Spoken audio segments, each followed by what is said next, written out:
And we are live. Alright. Welcome. Hello again. This is me, the artist known as Crimson. Or Jonathan Crimson. And today is a little bit of a special stream, let's call it that.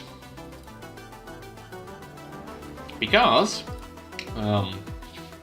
today we'll be having the fan art drawing stream, because I decided that's a fun endeavor and that definitely wasn't a mistake.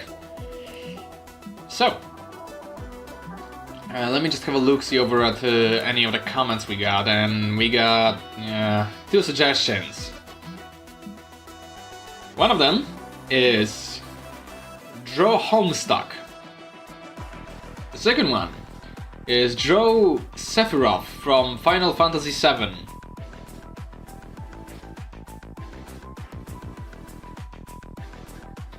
Well,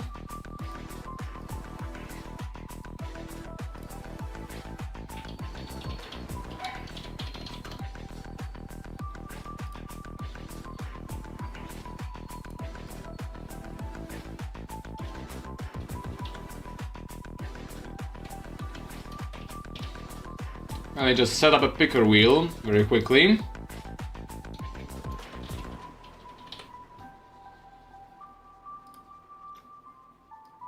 Alright. And is everyone ready for this? Because I'm not. Let fate decide.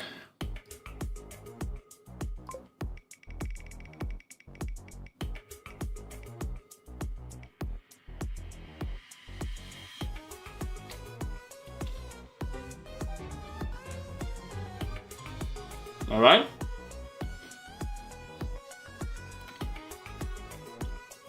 Yep. Yeah, it was out of screen. Or out of frame. Yeah.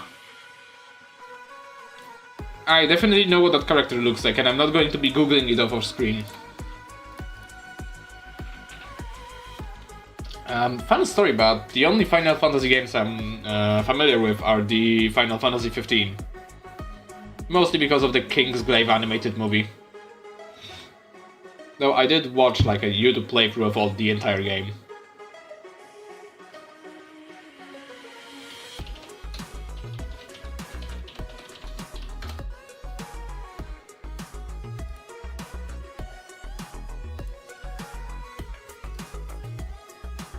Huh.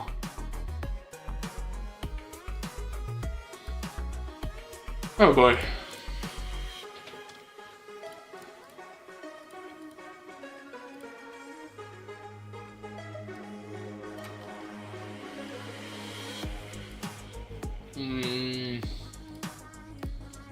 There was this thing that would fit perfectly.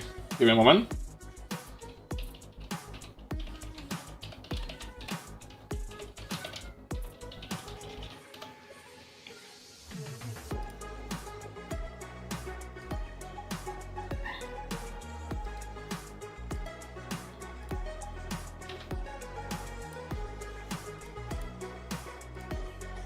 Alright.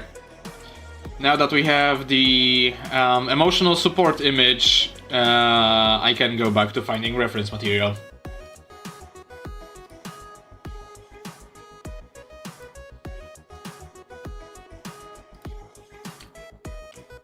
That guy has wings? What's going on? Why is he an angel? What? What am I supposed to take with of this? What the heck? Alright.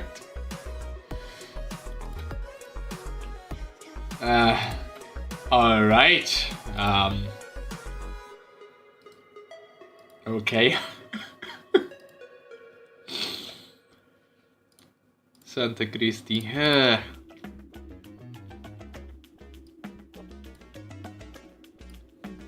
Much many Sephiroth. Oh god.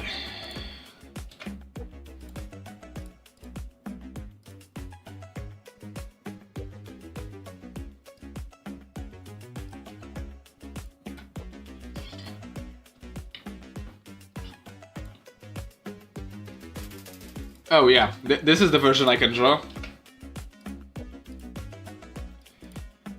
I can do this version. Yeah, sounds good. Sounds about right. Wonderful. Truly wonderful. What am I even looking at? Oh god. Alright. Time to get this show on the road. Where's my drawing glove?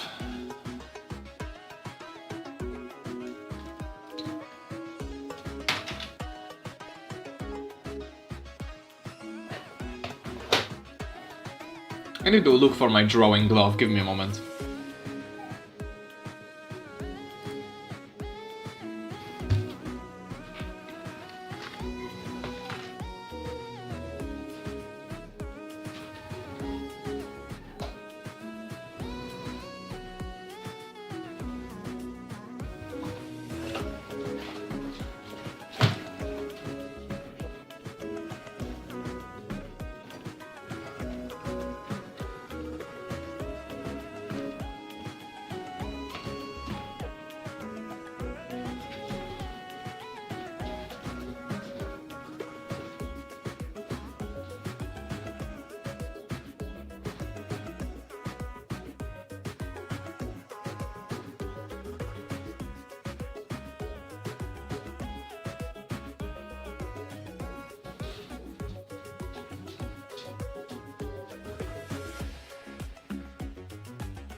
Ah, I found it.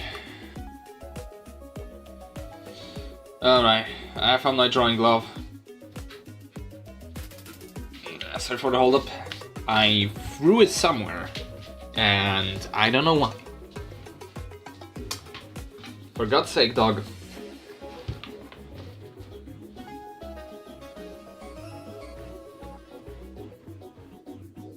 Yeah, if only my dog would stop constantly walking around from in between every single room in the building that I'm in.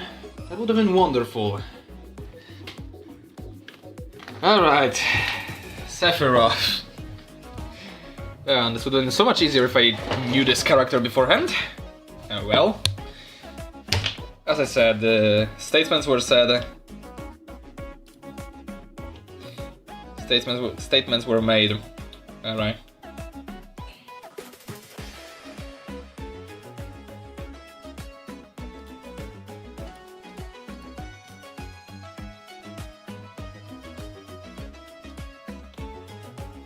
Alright, where do I even start with this?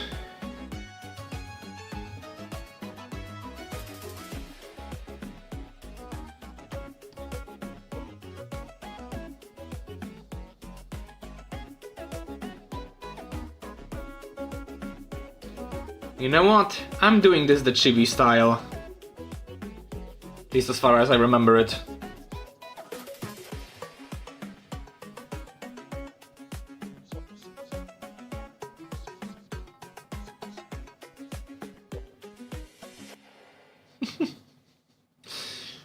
Wonderful. Yes, I am very fluent in the chibi style, as you can see. This is perfect. Just pure perfection.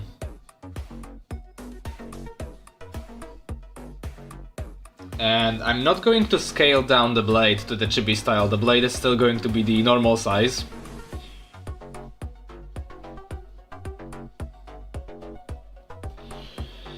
Alright. And now maybe for a slightly more serious sketch. Alright.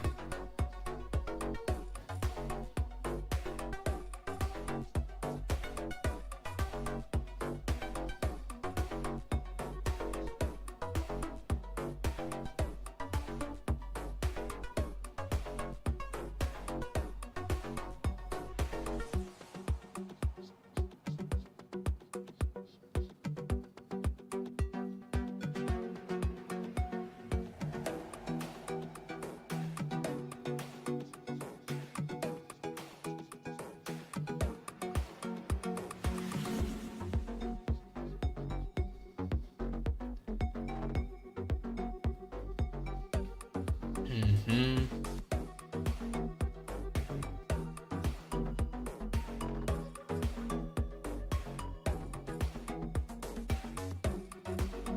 Do a little bit of a what's it called?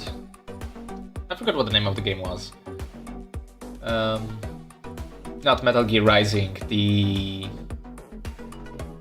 Devil May Cry pizzazz in there. It may not be Devil May Cry, but I will definitely be made to cry by the devil while doing this.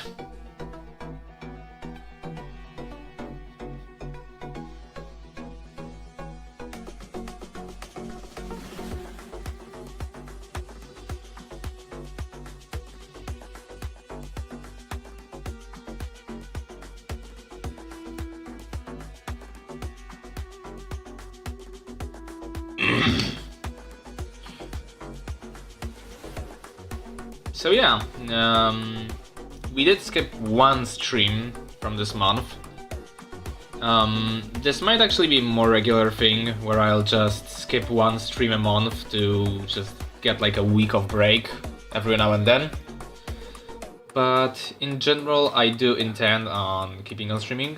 So if any of you were worried about that, no, I will continue. It just turns out that streaming every week, when you have never streamed for long and consistent amounts of time before, is fairly taxing.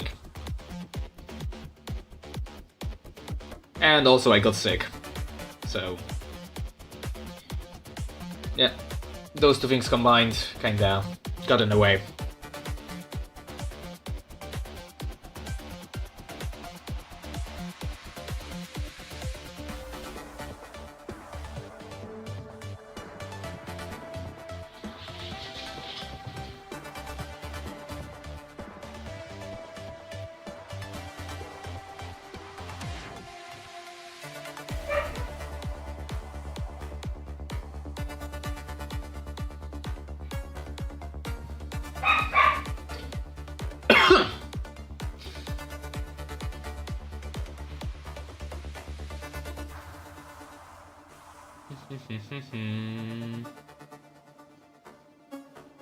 He is very much a classical style anime character, from what I can see. Not exactly my area of expertise, but I'll try to do my best.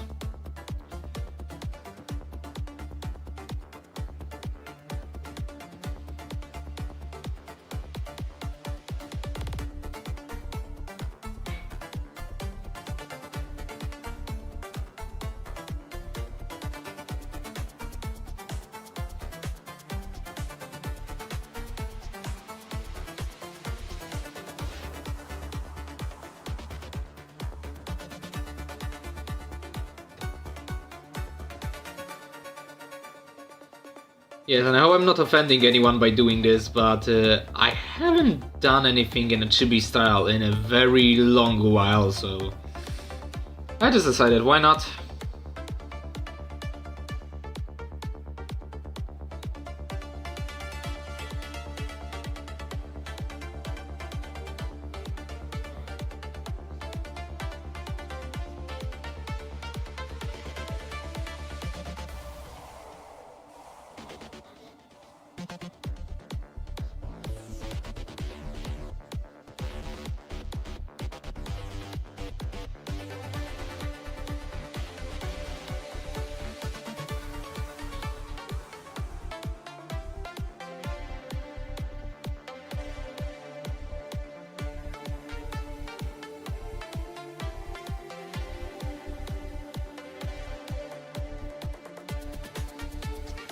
Wonderful.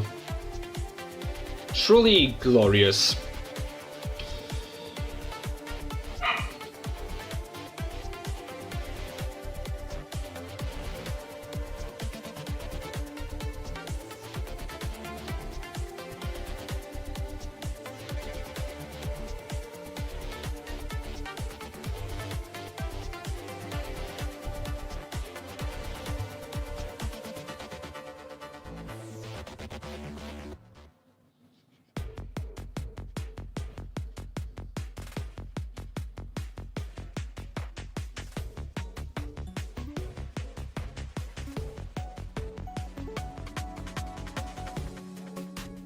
Then he even has like a special clamp to keep like the open trench coat.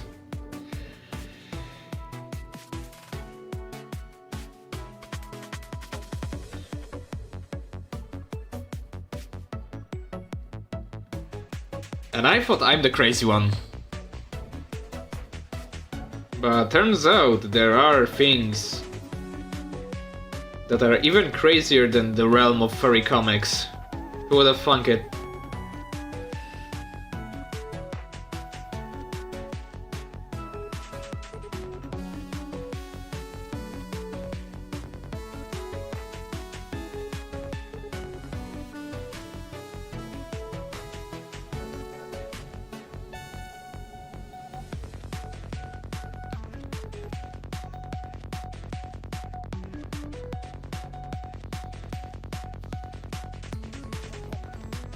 There's this like some circle thingy here. Alright.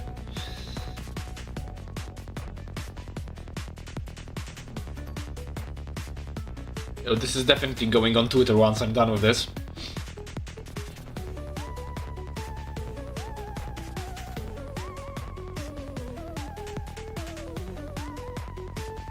Or X or Twitter, whatever you wanna call it.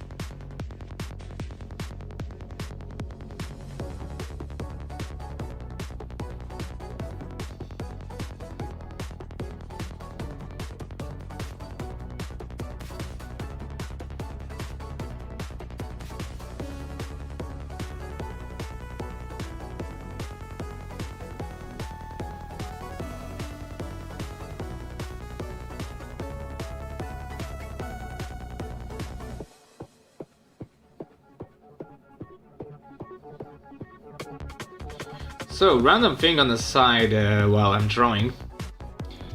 I recently got into like a little bit of a... let's call it argument, because I'm in a couple of different spots as a sort of story consultant. And there's this one place where there's this group of fairly young animators, and they're ambitious, right? They want to make projects, they want to create good work, and you know, that's a good goal. Like, you know, it's worth striving for. Being able to create stuff, tell stories, like it is kind of my entire motto. That, you know, it is about the stories that we want to tell, either ourselves or others that we know. And well, I think that it would be pretty good if I could like try to share some insight into what coming up with stories is. Well, maybe not like, but what's important. Because I think since I do know a little bit about writing, like I already have 2 almost complete comic book scripts under my belt, so, and at least 2 projects that I did some consulting on. Whether the projects will ever get published or not is purely up to the artists, but I think the stories are mostly okay. Sorry. Then yeah, I think that maybe some tips and or suggestions that I could give. So, what would be the first tip I could give? Probably something related to coming up with ideas. So, there is this stage when you're coming up with ideas that essentially you're throwing shit at the wall and seeing what sticks. And that's definitely a valid way of starting. Because what I found out with creativity is that when you're working with nothing, essentially out of a vacuum, it very much is... the stuff you create will more often than not be fairly bland. And well, that's because there's nothing constraining you, and the greatest boost to creativity that there can be is from constraints. So set rules, challenge yourself. Don't just say that, alright, I want to write this story, so, there are no rules. I'll just do everything that I can to make sure that this story works. I'll bend over and backwards, trying to make sure that the stuff that I'm writing works. And the problem is, if you write yourself into a corner with that sort of mindset, you're going to create a Deus Ex Machina, or in a different case, in a different scenario, you're going to create something that doesn't exactly work well together. Like, let's say, for example, I'm creating this character right now, like I'm creating this fan art, right? And let's say now I wanted to throw him in the middle of, I don't know, could I throw him in? What would be a good example? Alright, let's throw him here. So we have this character, and they are in front of this background. I took the screenshot myself. God, I love Cyberpunk 2077. Alright. Yeah, like you put them in the middle, like... Alright, what I mean is, you put this character in this, like, place. And the first thing you should ask yourself is, does that character fit in? Like, does the style of the character that I'm drawing right now fit into the more photorealistic style of the background that there is? And well, the answer is of course yes, because this is a perfect character and they fit always, everywhere, anywhere. But when we're talking about normal creatures, no perfect specimens like this here creature, then, well, more often than not you're going to end up with something that doesn't exactly fit in. And it's the same way with stories. So when you're in the concepting phase and you're just throwing stuff against the wall, don't be afraid to leave something out on the cutting room floor. Because, like, let's say you're creating this idea like, alright, we're going to have a story with two characters and they are the main protagonists, and the story is going to be about the relationship between the two characters. And the setting is going to be a playground. But then this playground is... there are other students, and the relationship between the two characters doesn't exactly start until something happens revealing something bad about one of the characters, and that is spurred on by the other students, and then those students compel the other character to go and start talking with the first character, and then the relationship develops through this forced project that they have to do together, so that the first character is revealed as being this bad guy, and then they end up with a climactic battle between each other where they both lose their limbs and then end up cripples for the rest of their life, and then they become friends. And like...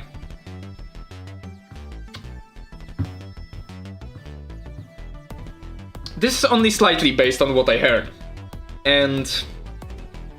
well, let me just say that some of those ideas are cool.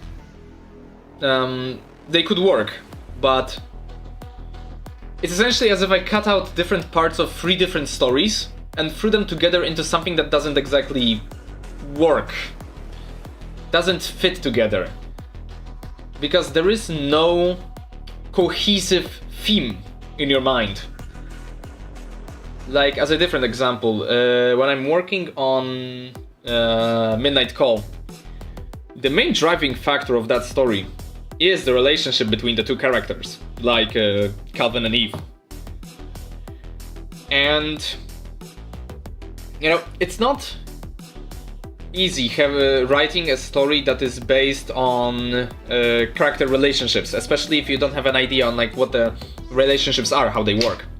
So having a basic, like working over a basic outline of the events and what you want is pretty good. Like, I, for example, have this very rough draft of the entire story that I have planned out, and then I had to cut out like 12 to 15 scenes and at least 2 entire plot lines because they just didn't fit into the story. And so, yeah, the lesson from that is just don't be afraid to cut something out. Not everything has to fit in, and your first version of your ideas won't be the best one. So yeah, I know, very specific, but yeah. If you know, then you know. And if you didn't, then I hope that at least that was slightly helpful.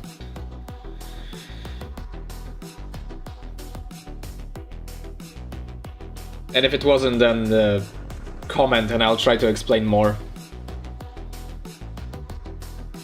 I may be a little bit scatterbrained, so yeah. Alright, I should probably start work on the face, and I'm going to take more inspiration from the absolute perfect specimen version of this character rather than the cringe realistic version.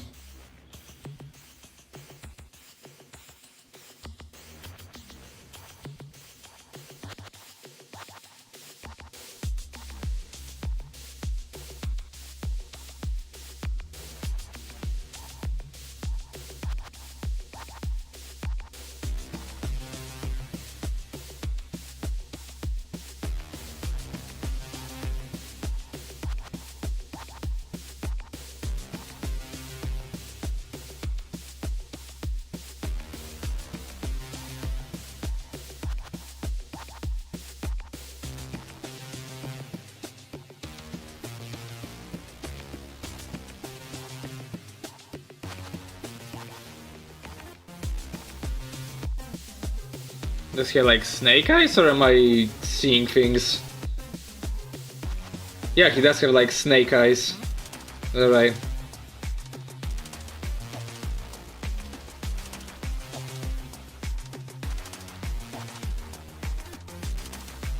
I have to.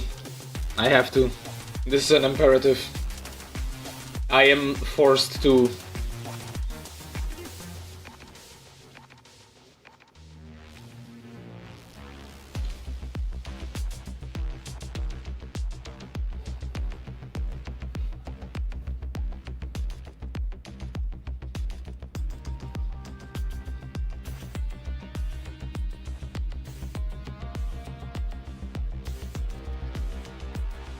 Perfection. And he even has that chill guy expression. Wonderful.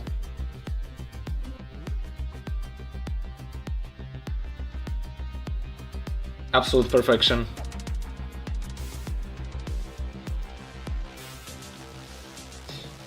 Gonna correct a little bit the sketch of the blade.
Alright, I think it's time to start actually doing the line art and sketching the stuff.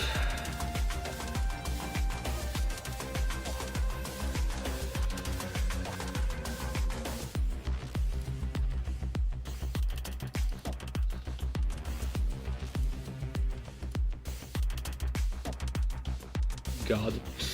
Alright.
This is one spicy boy.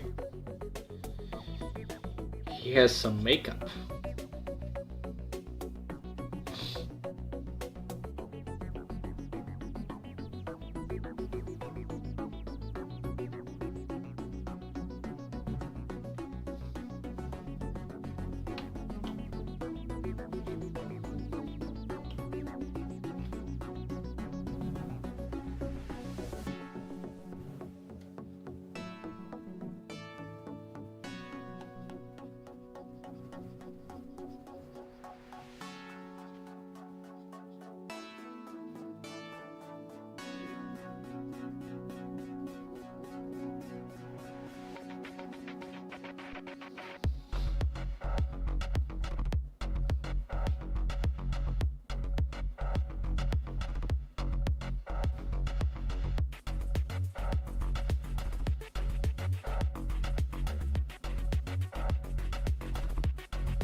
Alright. That's a tuft of hair done.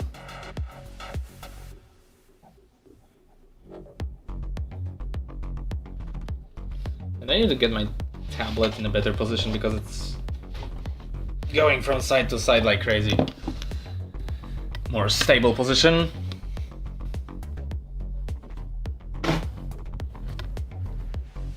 Who needs my mouse anyways? Oh yeah, I need my mouse to move my screen. Crap.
I hope the Japanese won't take it too unkindly to me butchering this character in this manner.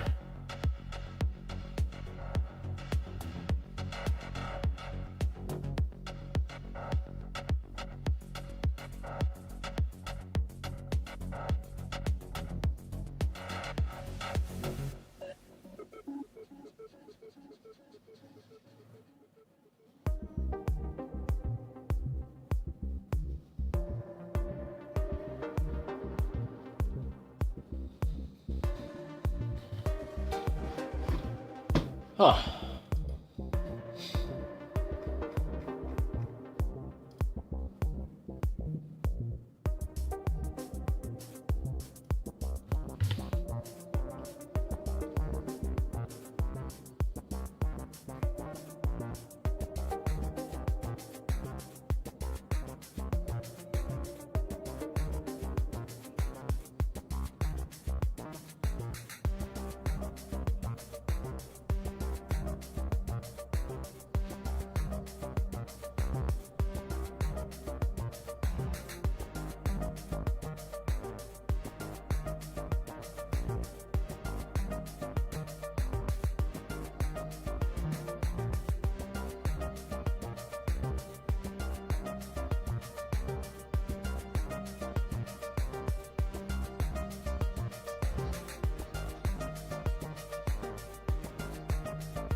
So is there any more unsolicited advice I can give when it comes to writing?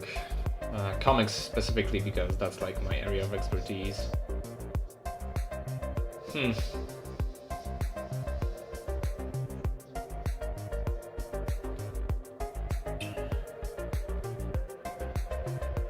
Honestly, my greatest piece of advice that I could give is just do it.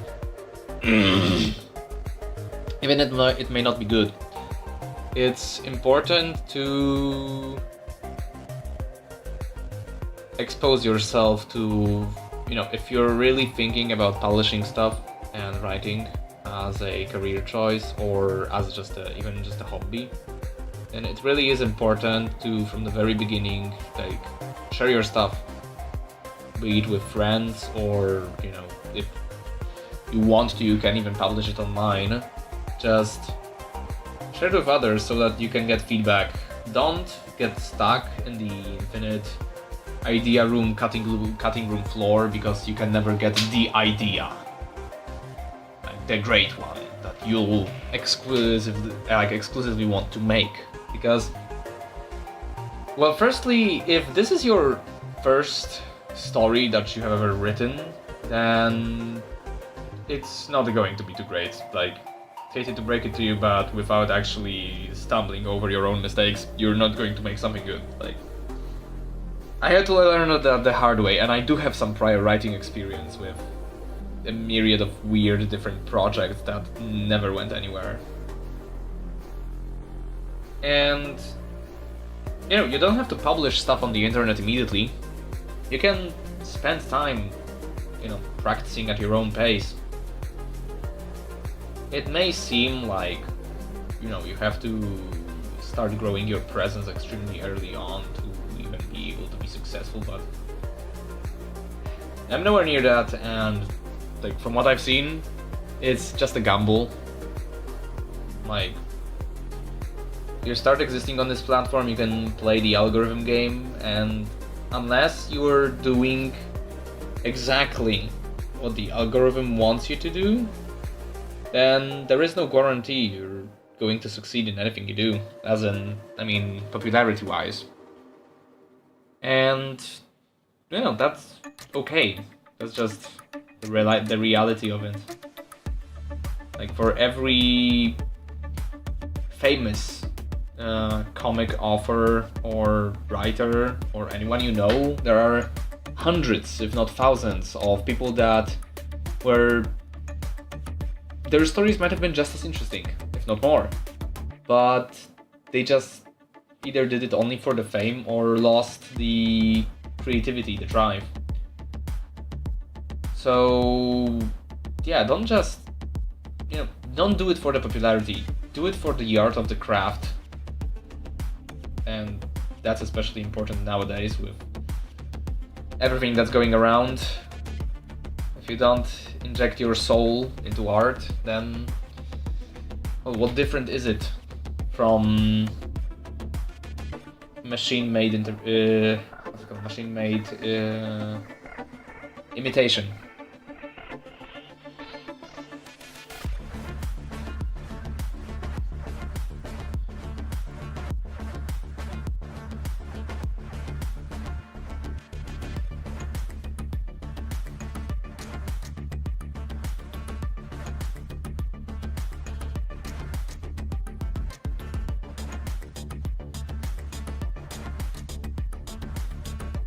And even if not, if we're not talking about machine-made imitations, still, like, what different is your art from corporate stuff that doesn't exactly have anything to say if you don't put your all into what you're trying to make?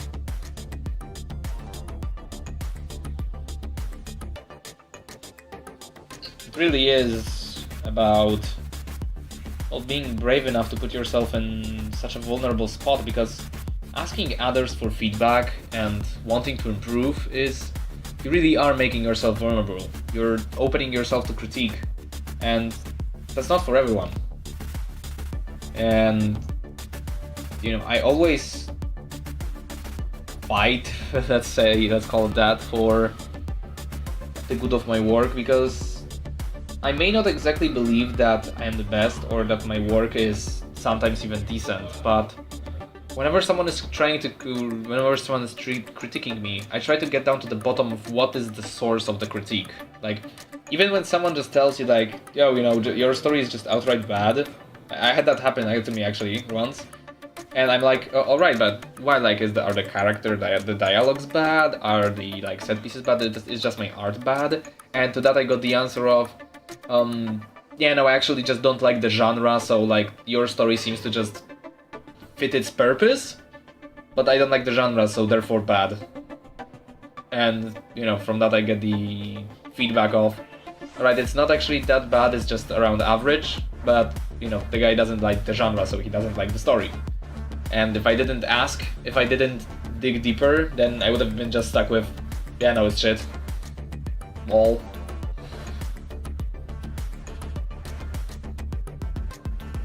And that comes just as well for script writing, with the asking questions and digging deeper. Like, the one thing that I always tell anyone that asks me for advice is dig deeper.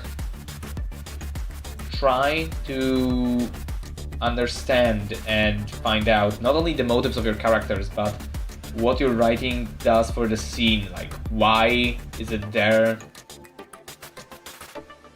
Like, you don't have to know the answer to what the molecules of a character are doing at any given moment, but you probably should have a rough idea why they're doing it, whatever they are doing.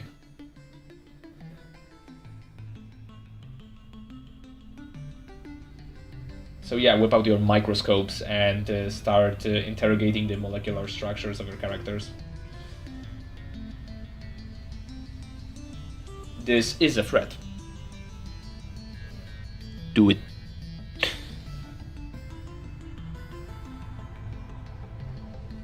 That was the wrong pen version.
Alright.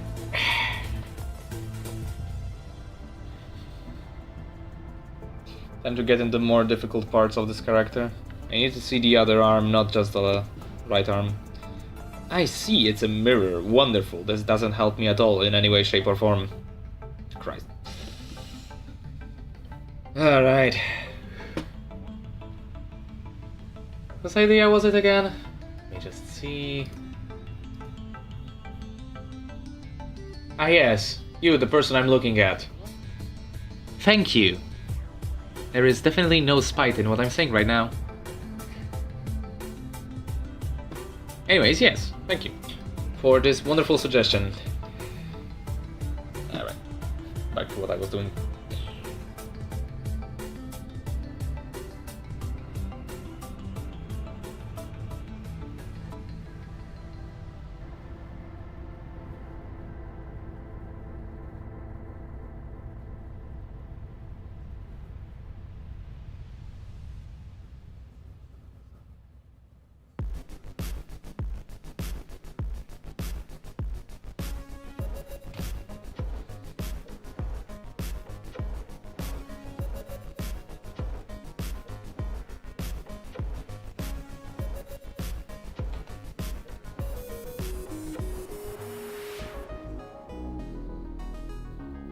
Ah yes, Ledge Hugger from the Void Recon album. It's my absolutely favorite track from Void Recon itself.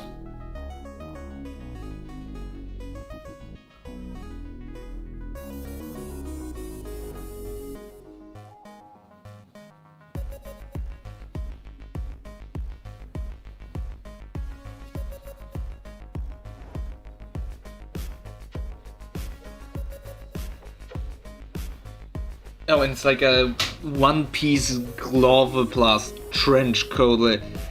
Jeez, putting that on must be so weird.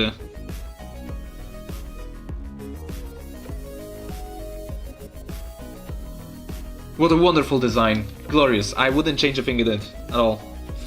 It's perfect. Perfect in every way, shape, and form.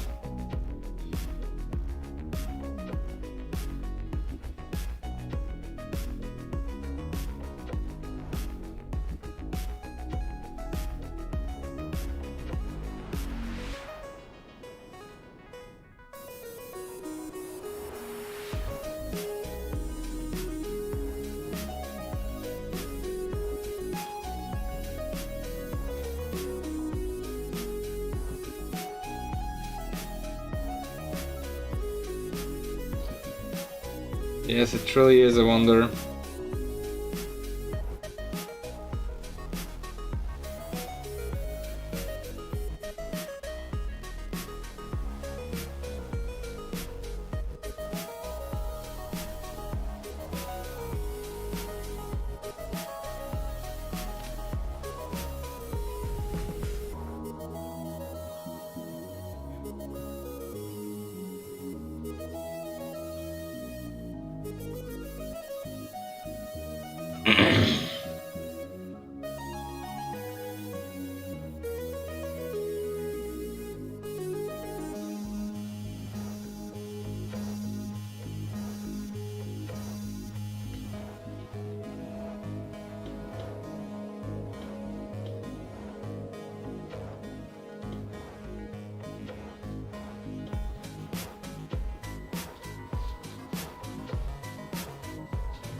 Hi, dog. I'll be right back.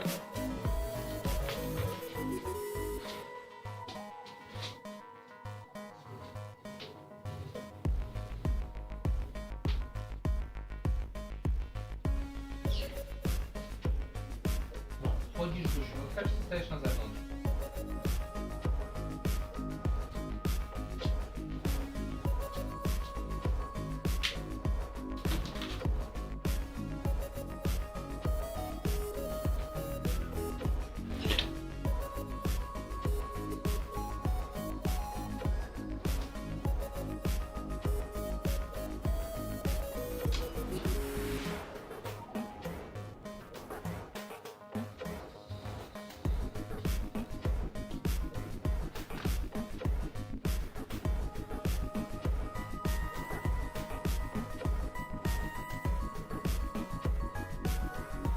Hello.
Yep, that truly was a music track. What's up next? Ah yes, Helltaker.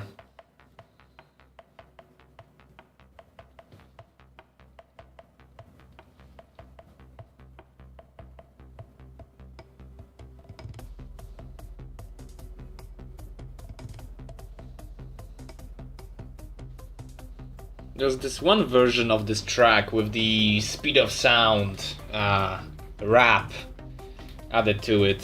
It was a cool version.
Damn, that's a boxy Tsuba.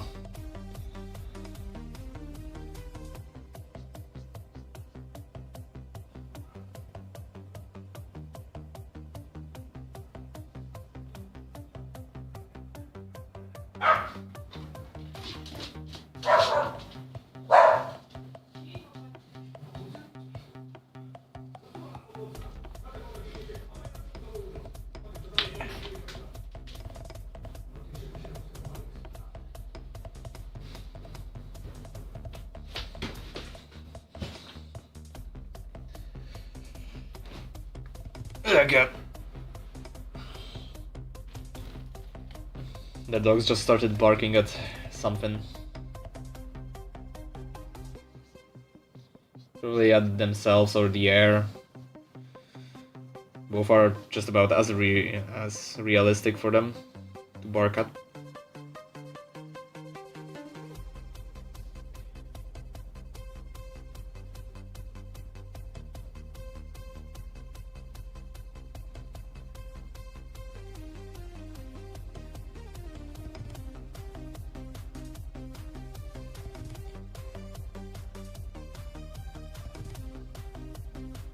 Right? And now just the rest of the blade. Wonderful. Could you get your arm out of the way? Yeah, thanks.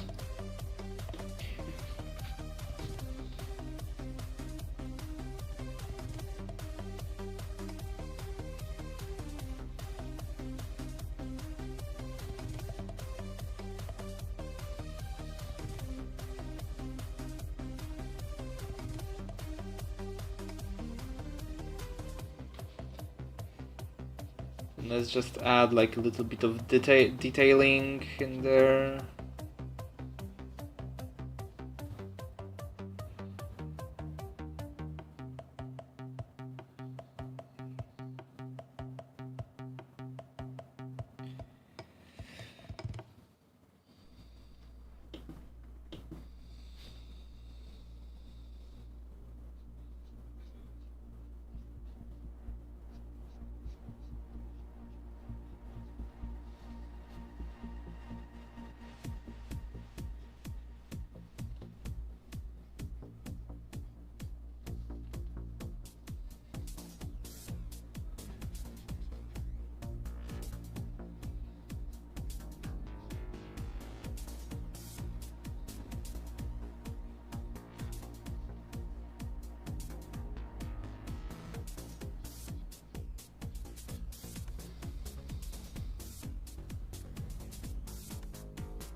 Alright, 1 hour in, and what we're looking at.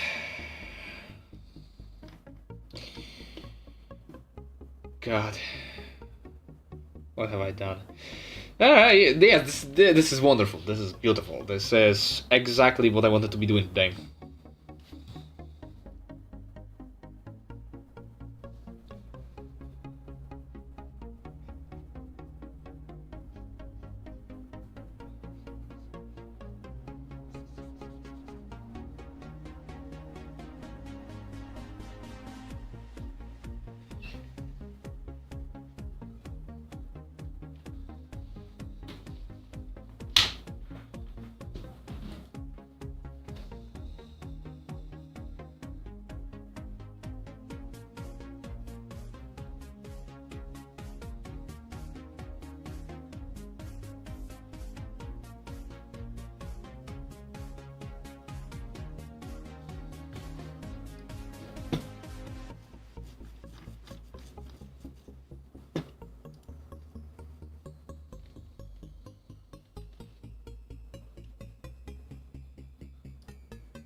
What is that thing?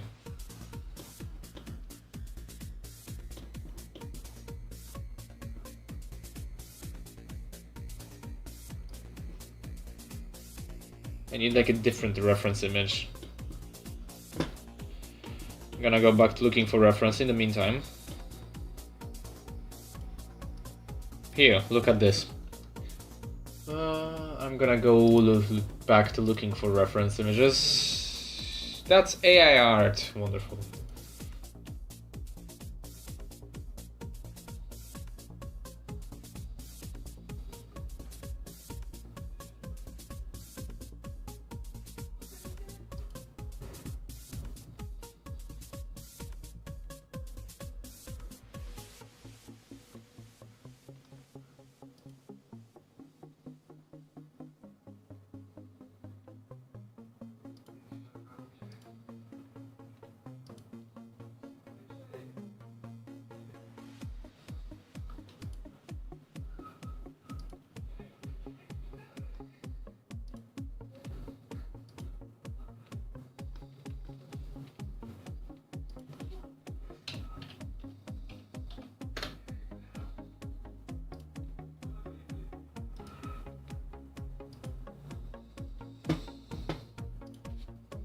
Right, I found what I was looking for.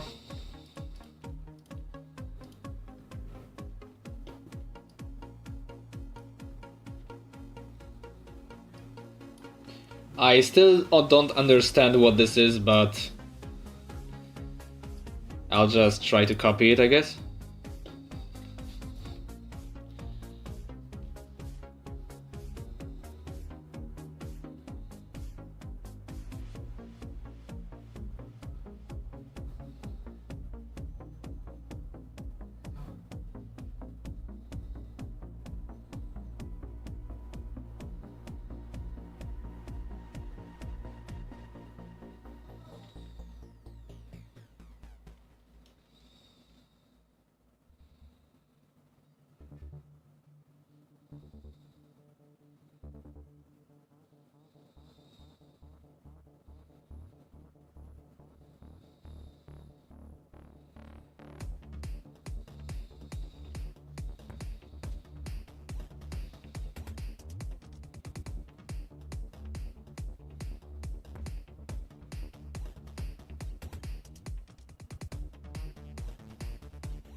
I have honestly no idea what this is.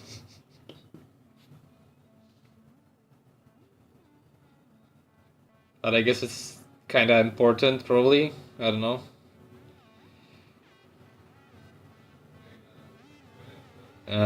Is there any specialist of the Final Fantasy VII lore or the person that requested this to explain what this thing is? What is it supposed to symbolize?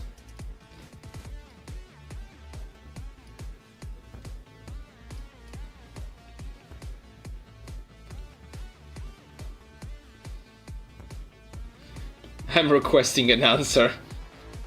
I think I demand. I deserve as much.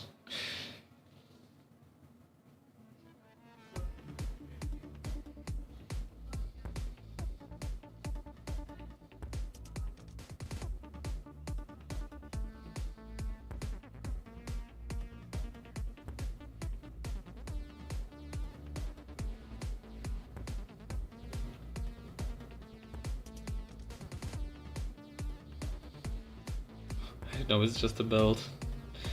I don't know, that symbol seems kinda important, it's pretty immaculate.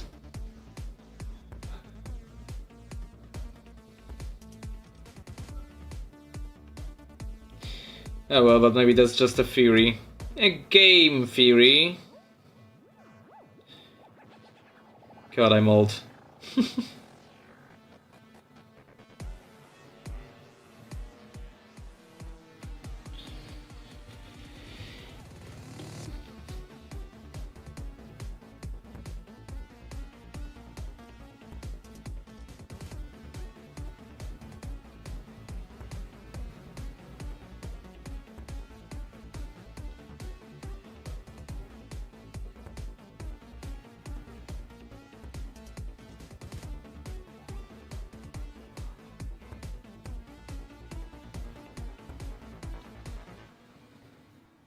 I think he holds some materials there and that's it.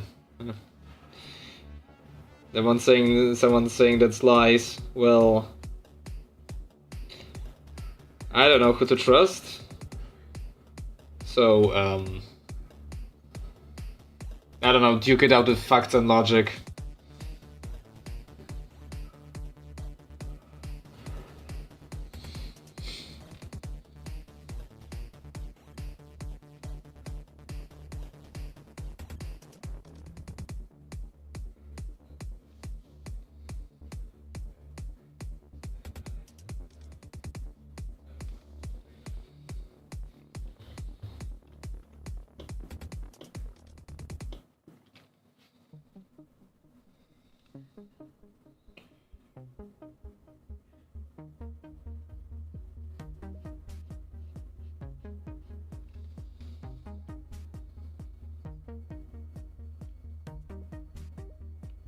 Have I ever thought of drawing hyper-realistic gummy bears?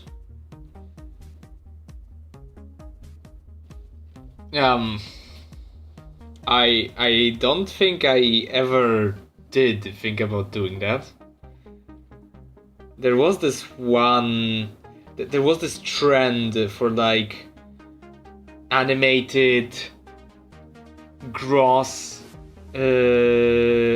like cartoon mascots back in the day that were made to sell ringtones. And there was the gummy bear, there was the crazy frog, and I think there was one more, but I don't remember.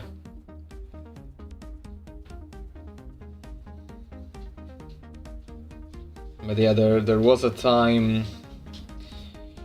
There was a time for sure when things like that existed, and my dog is back.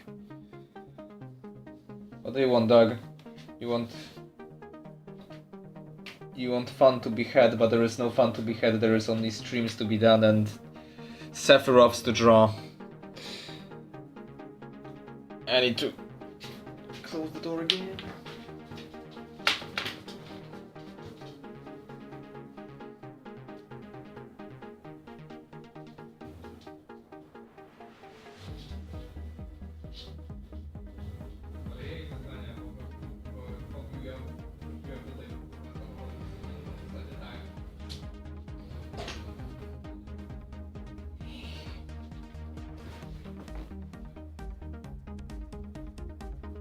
Alright.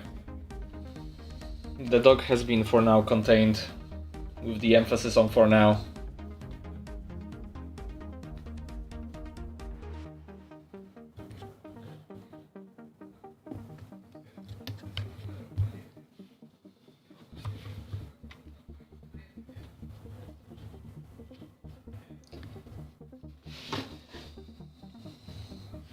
Yeah, when I'll be organizing my new desk setup, I'll have to find a better place for my microphone, because right now it's kind of in the way of my mouse, so I have to move it over every time I want to move the screen, which isn't exactly the most comfortable thing to do.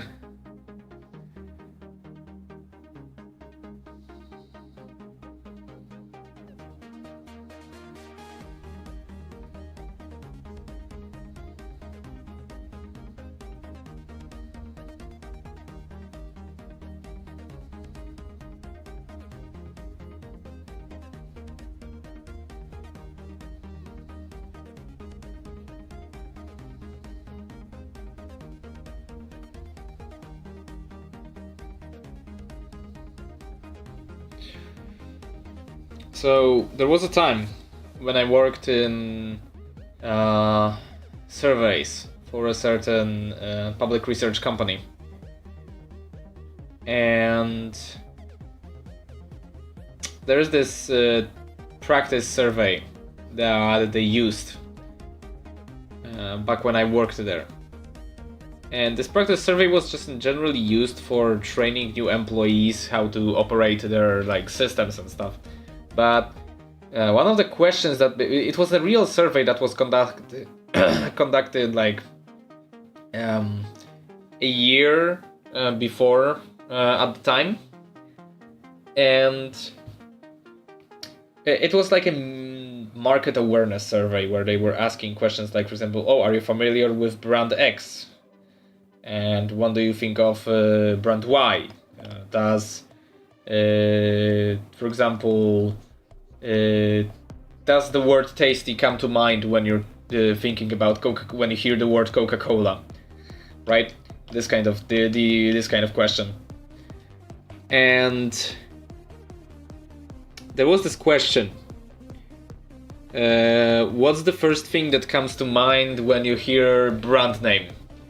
And the brand was like this sort of toilet cleaning chemical compound. Like, really not good to put in your mouth and definitely not good to drink. So imagine my surprise when I was looking at that survey and found out that about 40 to 30% of people that answered the survey, and that survey had like 15,000 responses. 30 to 40% people responded that the first thing that they thought of when hearing the name of that brand, which it only ever did those like cleaning supplies, like they never did anything else, was A, a drink, and B, a mouthwash. And I'm like, you might as well just drink sulfuric acid. You might have a just about the same chance of survival. So, yeah, funny how that happens. I mean, I know that it was more or less just a case of correlation, like you use your mouthwash in the toilet, so therefore, you know, you associate the brand with mouthwashing, I guess. Like that's how it was explained in my workplace. But still, it's one of the funnier stories I have. The other thing is we had this like incessant customer that really liked to send complaint emails. Like they complained about everything. They ordered a reward from like a point store, and next day they sent a reward they sent a complaint that the reward did not arrive at their home yet, and the rewards had like a written time of, hey, this thing will arrive probably like between a week and a month. So after only just a day, that was pretty like unreasonable of them. But we had their data. We knew that it's like an older grandma, and because they gave us that data so that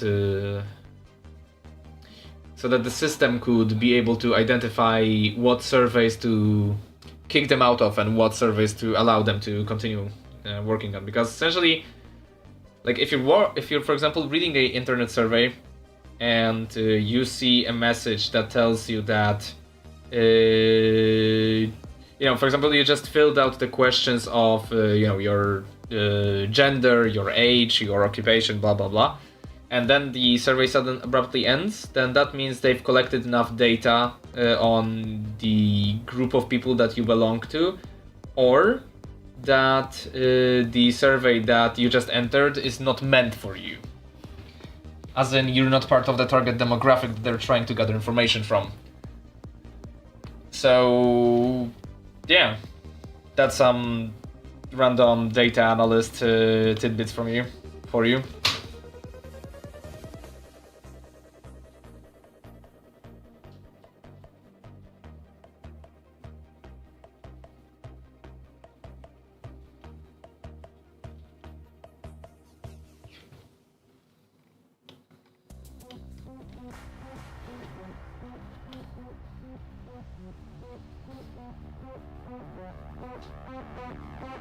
Hello. Oh, welcome back, dog. What do you want this time?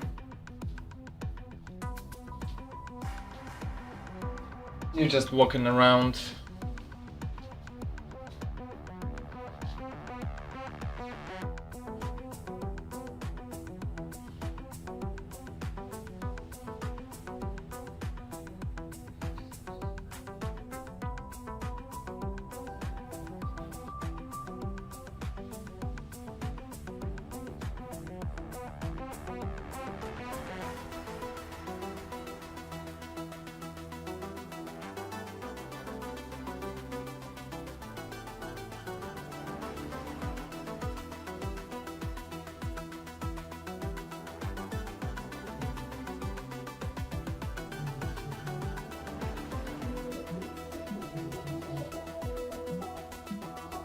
Yeah, I hope you're at least slightly entertained by this absolutely perfect specimen, with nothing wrong with them whatsoever.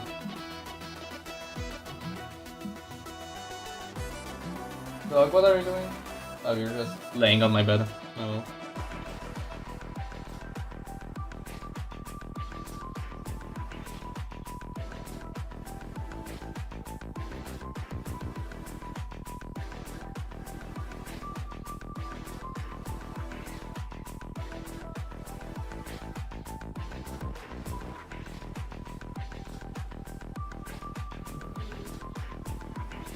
I could probably add to the title of the stream that it's Final Fantasy VII fan art, and it could draw more views, but well, when the stream was starting, I didn't exactly know that this was going to be a Final Fantasy VII fan art stream.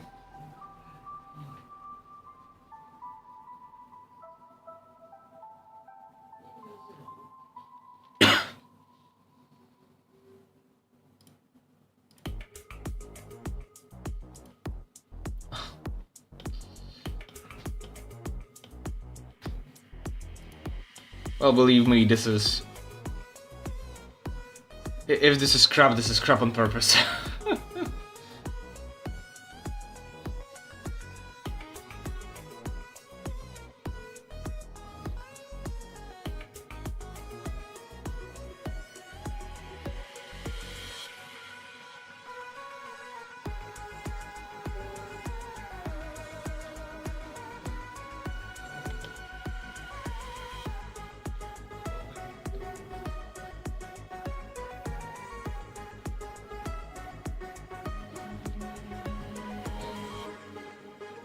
Oh yeah, I forgot about this thing.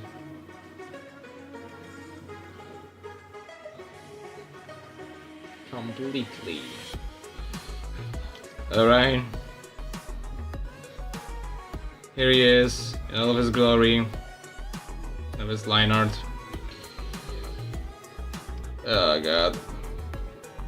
Sephiroth, you're looking absolutely perfect.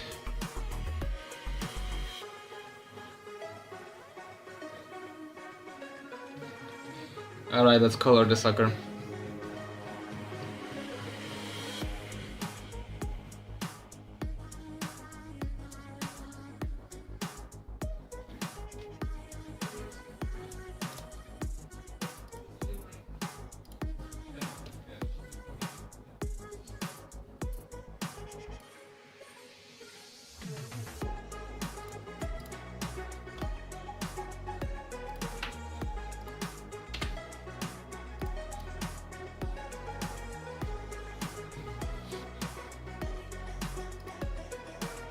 I'm just going to be using the same colors as on the original piece.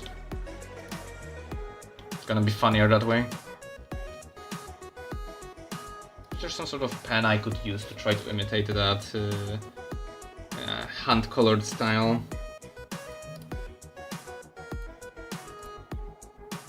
I'm gonna use this.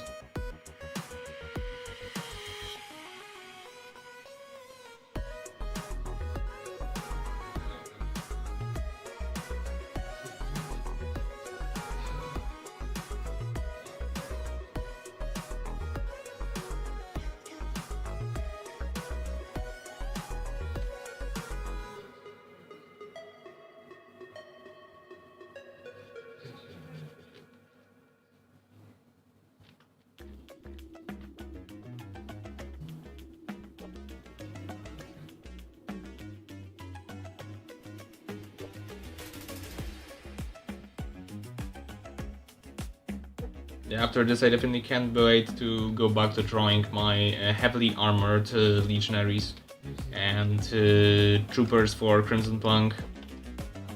And my manga, of course.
I should have prepared myself more water.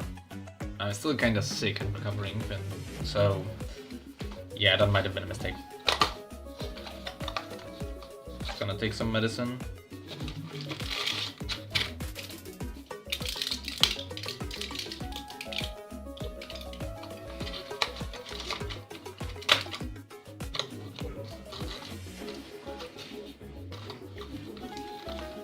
This is the month of weird temperatures.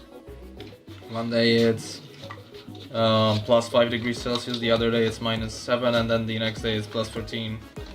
Try to not get sick in this kind of conditions.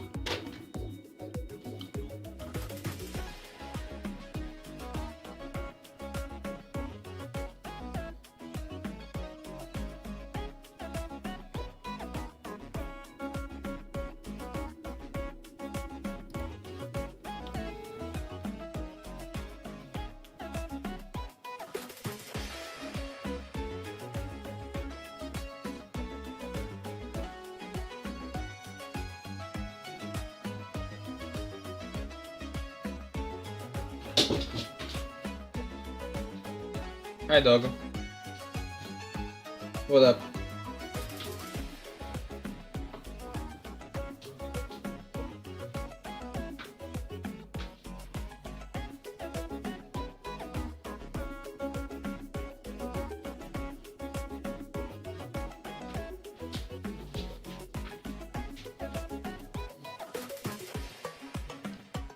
What are we doing?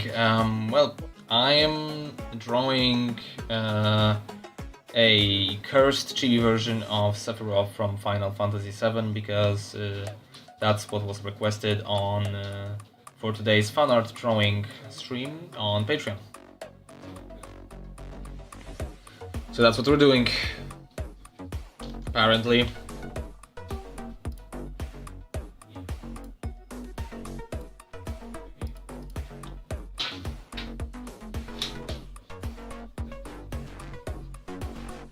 I hope that answers your question well enough, Primal Pasta.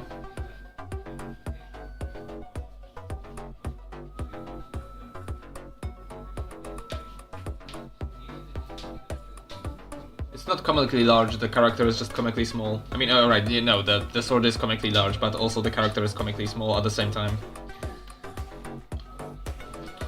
It just works. It just works.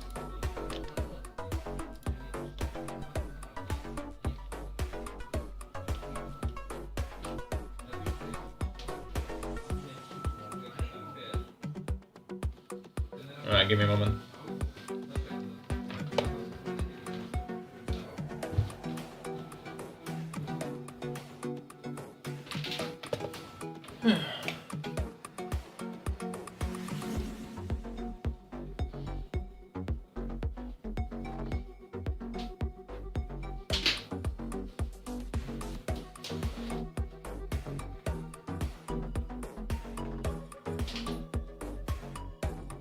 So yeah, if you want to suggest for me ideas, or if you want to throw in your request for what to draw fan art of, next time we do this stream, so it will be around the end of the next month, then yeah, join Patreon down in the link below. You can join even for free, or you know, check out the free trial, and you'll still be able to vote and view that post. So you know, doesn't pay anything, gives me some more numbers, and well, you get to force me to do this. I see only pluses in this deal.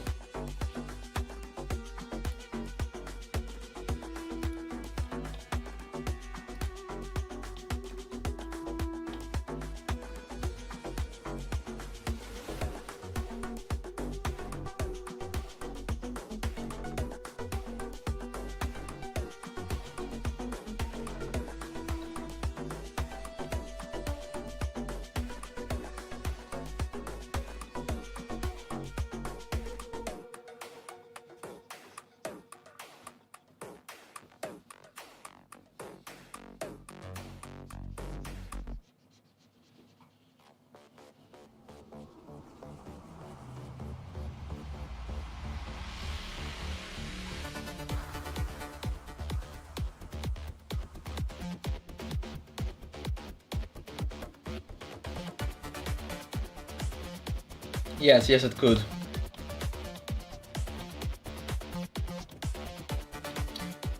That chin is an operational hazard, and it's absolutely perfect.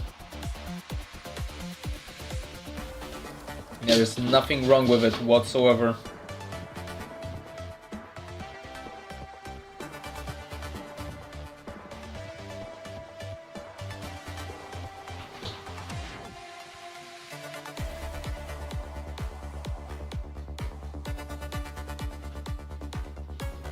Dog, could you stop destroying my backpack?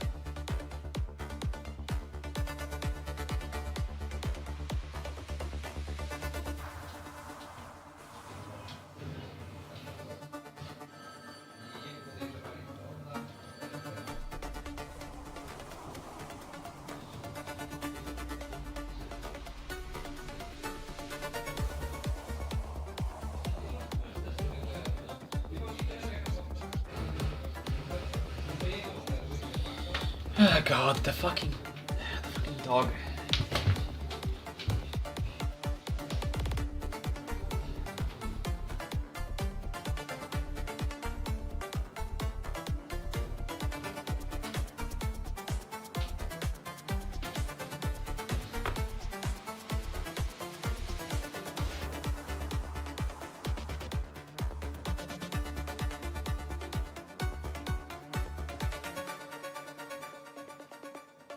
Oh, hello, Jay.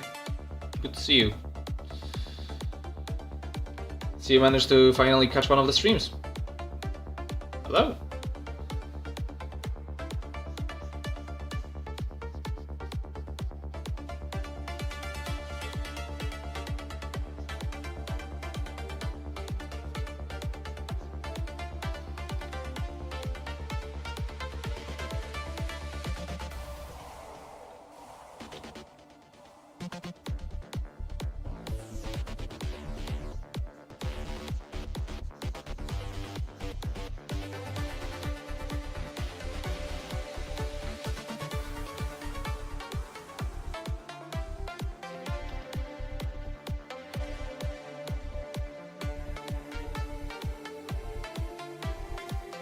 No, understandable. You're a very busy person, I can respect that.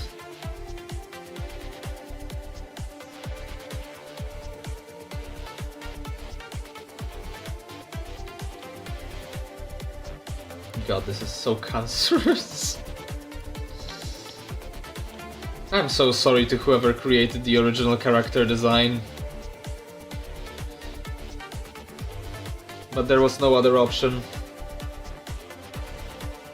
It had to be done.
Yeah, about the ears. I just found this image and I decided that I'm going to make this version of the character. I have no clue what this is, but this is him now.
There's this red hue of lighting about him in the original image. I'll probably have to also add that. But that I'll just do with my normal techniques. I can't be bothered to do this weird thing I'm doing right now with the coloring.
Huh. This truly is a thing.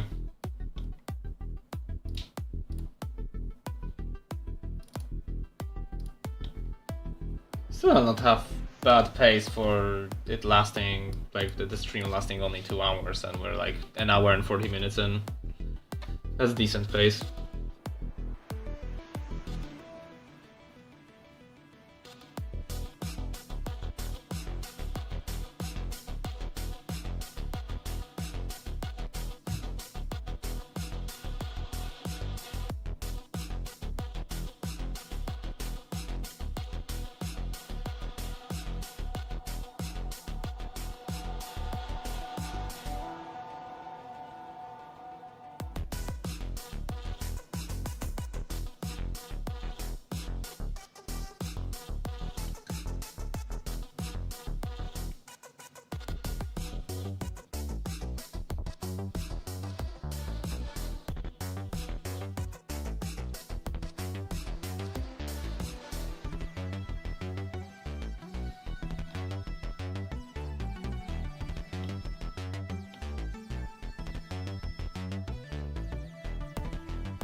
I wonder what the background of this character is.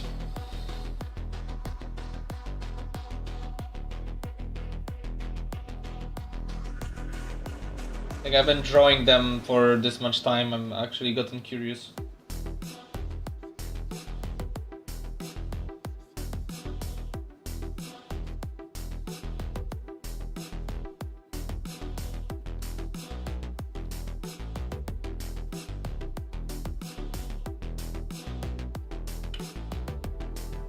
I'll be honest with you guys, good thing that I normally start the streams on 8 PM instead of 9 PM because yeah, I'm kinda dying. I'm really almost falling asleep. That's why I'm not commenting much. So I'm just focused on trying to... yeah.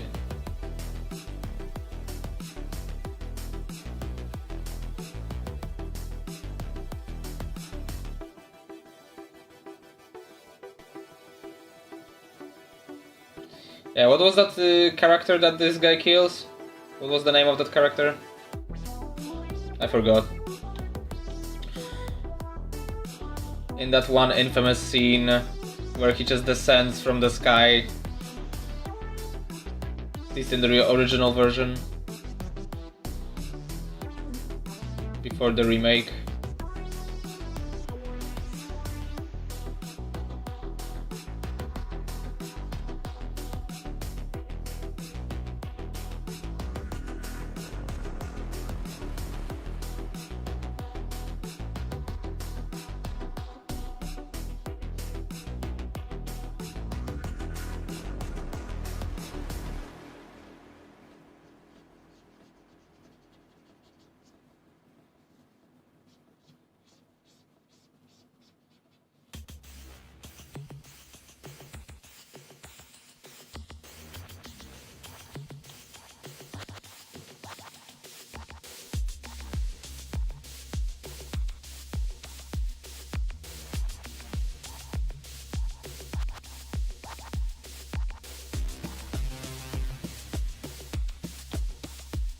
Yeah, and I just need to do the ears now.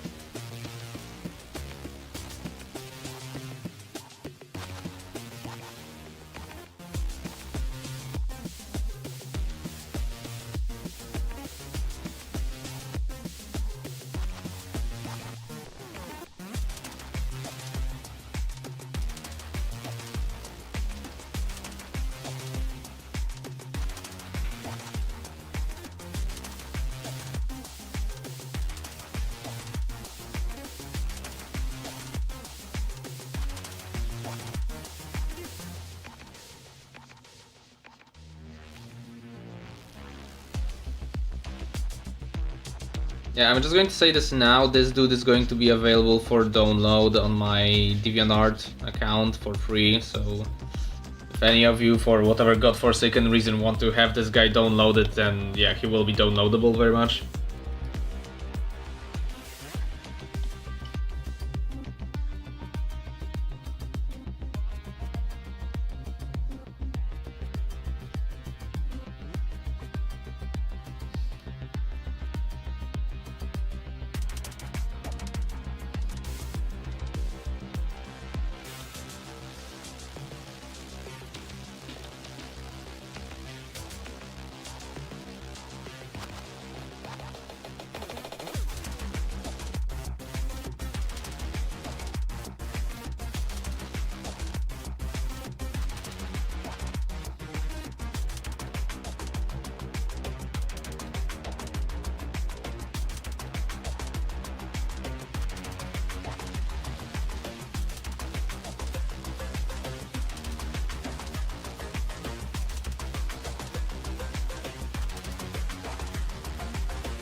Alright, did I forget anything?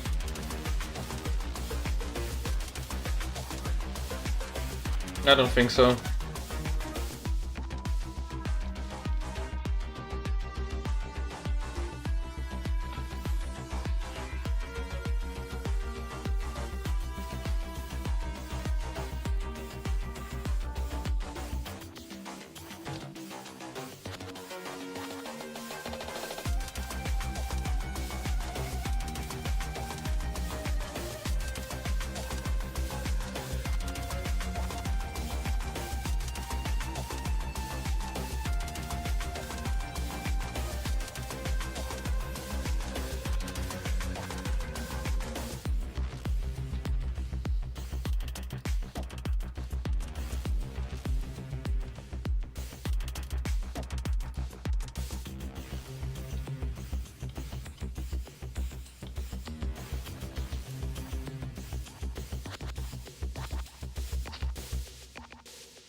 Yeah, this guy's done. Just gonna add some more shading to the sword, I guess. Yeah, that right.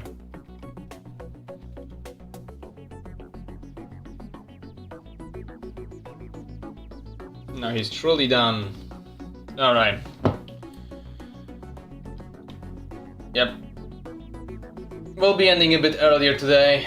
It's, as I said, pretty late and I am dying inside, so there's not much insightful commentary I could provide, or, you know, it's 10 minutes of the stream left anyways.